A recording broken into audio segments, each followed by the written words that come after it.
Well, howdy folks. This is take one.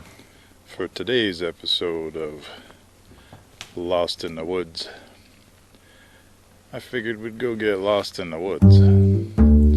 But first, I gotta get some stuff out of the way. You ever tell a joke and everybody likes it, and then you tell it again and you tell it again? Well, I think I'm gonna quit doing the Coors Light trees. That was really just an homage to an old YouTube video, Chris Planky, Man vs. UP. He deserves the credit for the Bush Light tree.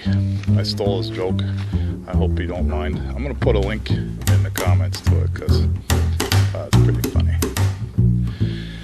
The other thing, I can't believe it, but I now have 27 subscribers.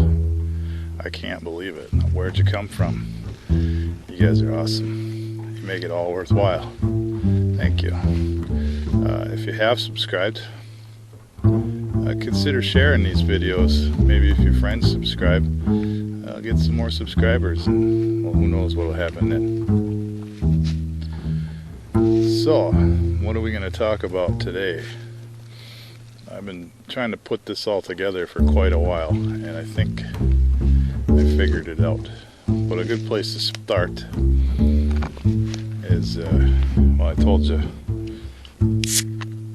we're not going to find Coors Light trees, but that doesn't mean we're not going to have a Coors Light. Arthur C. Clarke, a very well-known science fiction author, said, any sufficiently advanced technology is indistinguishable from magic. Now, the first time you hear that, maybe every time you hear that, hopefully you've heard that before. You probably think about, oh yeah, if I brought like a camera back to the medieval times, they totally wouldn't understand it. They would think it was magic. Right? If I brought, I don't know, a car, right, back to ancient civilization, they wouldn't understand it. They'd be looking for invisible horses because they wouldn't understand how it worked, and they'd be calling it magic. But what is magic? I think magic really is just a system that you're able to manipulate and use, even though you don't fully understand how it works. A perfect example is a computer or a cell phone. You're able to manipulate and use your cell phone.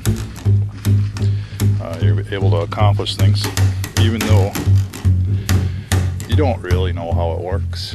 You might know how parts of it work, but nobody understands completely how it works. How are you watching this video right now? Well, you might know there's some ones and zeros stored on a computer somewhere, but you don't know where.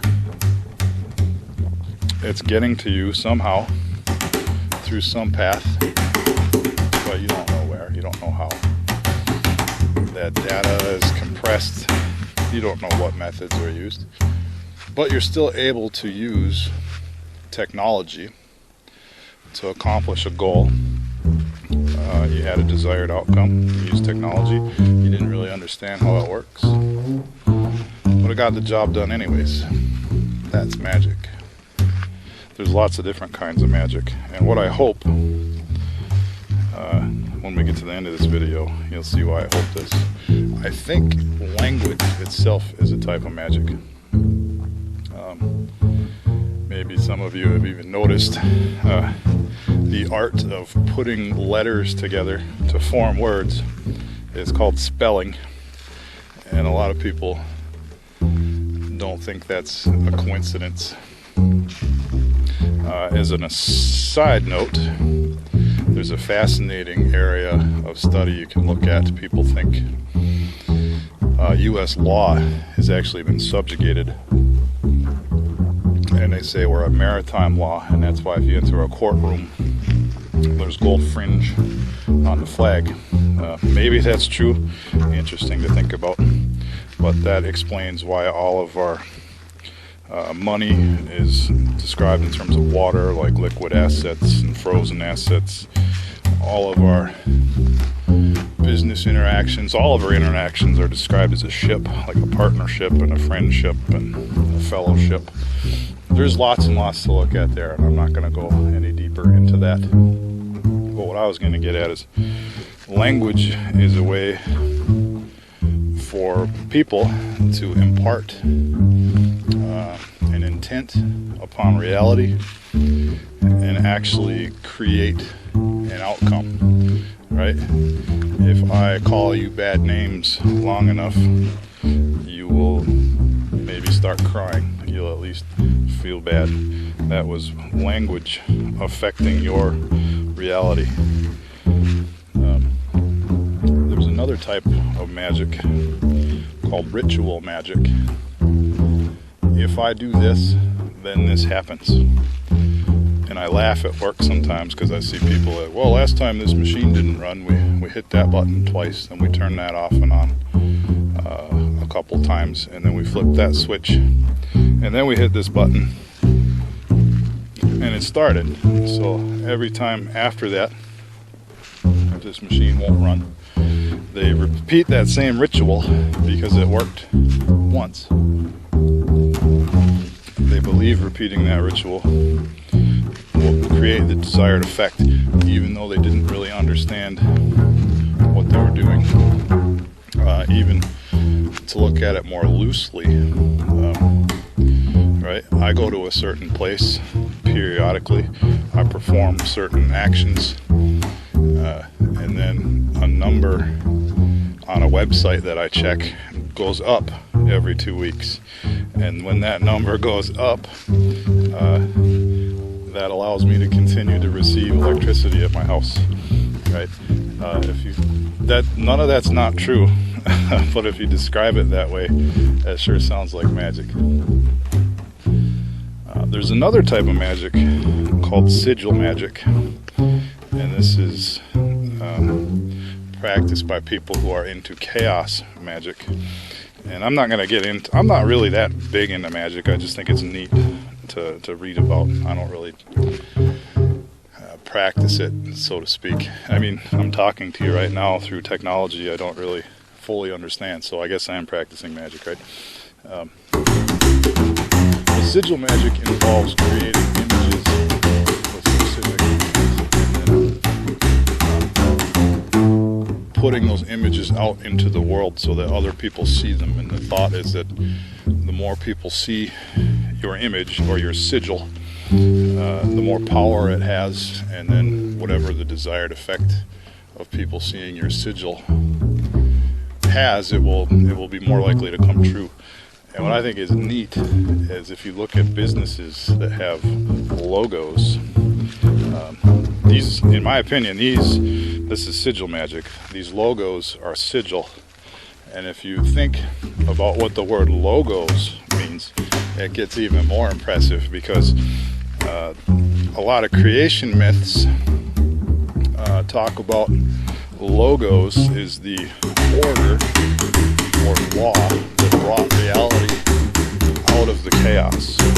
So when you create a logo, you're imposing some order on the chaos in order to manifest or shape reality. And that's exactly what businesses do. They make logos so they hope people see them and buy their stuff, right? Because they want to shape and affect reality. I would argue that prayer is a type of magic, right? If everybody did pray for world peace, there would be world peace, right? Now, does it work? Does it not? It depends. It depends what you mean by working. It's up to you. The most dangerous type of magic is, some people call it occult magic, but I don't think it's fair to classify magic as occult. Occult means hidden. But but the type of magical practices that are hidden, some people say they're hidden because the knowledge is so valuable that they don't want you to know about it. I think it's dangerous, and it's been hidden from you for your own protection. And I do think some organized religions are practicing occult magic without telling their constituents. But occult magic, a lot of it that I've seen involves taking into consideration that all of reality, well, you only perceive reality. Real reality is different than perceived reality.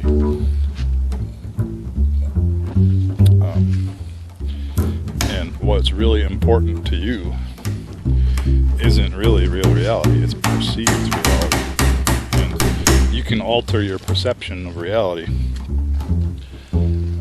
through various practices. And when you alter your perception of reality, that just becomes your new reality. And that's very powerful. It can really give you a good outlook on life, but it's also very dangerous because there are elements of reality that you cannot control. And if you allow a practice in occult magic to warp your sense of perception to such a degree that you think you can control every element of reality, you're in for big trouble. But, well, potentially. Maybe I'm wrong. Hey, try it and find out, right? No thanks. So, why did I spend all that time talking about magic? Well, one, I think it's neat and interesting, and I think it's a big chunk of human history and development that nobody talks about, and I think that's a shame. Two, remember what I said at the beginning? Any sufficiently advanced technology is indistinguishable from magic. I think we have a very advanced technology. My hope is that it will evolve into something very useful for everybody, like language, right? Even though we don't really know how language works. I mean, we kind of do, but I just make sounds with my mouth and they go in your ear, and then pictures form in your brain. I mean, that's pretty profound, and there's a lot of steps there I think we might be leaving out. My hope is that technology evolves that way. But the danger is I think technology is being used to influence and control our perceptions, and that's much more like occult magic. And not only is it being done to you, it's put in your hands and allowing you to do it to yourself. It's allowing you to control what reality you actually live in, as far as you know. And that's what technology is doing. It's occult magic, whether you like it or not. And, well, there. That's all. That's what I would think about that. If you think this stuff is neat, man, subscribe, like, share with your friends. Leave me some comments. I love talking about this stuff, and I'm not the expert. This is just all stuff I think is really neat, and I don't really know anybody that likes to talk about it, so I make these videos here, and maybe you'll like talking about it, or hearing about it, or thinking about it. There's a lot more to this subject than I just covered right now. So, well, okay, bye everybody. Have a nice day.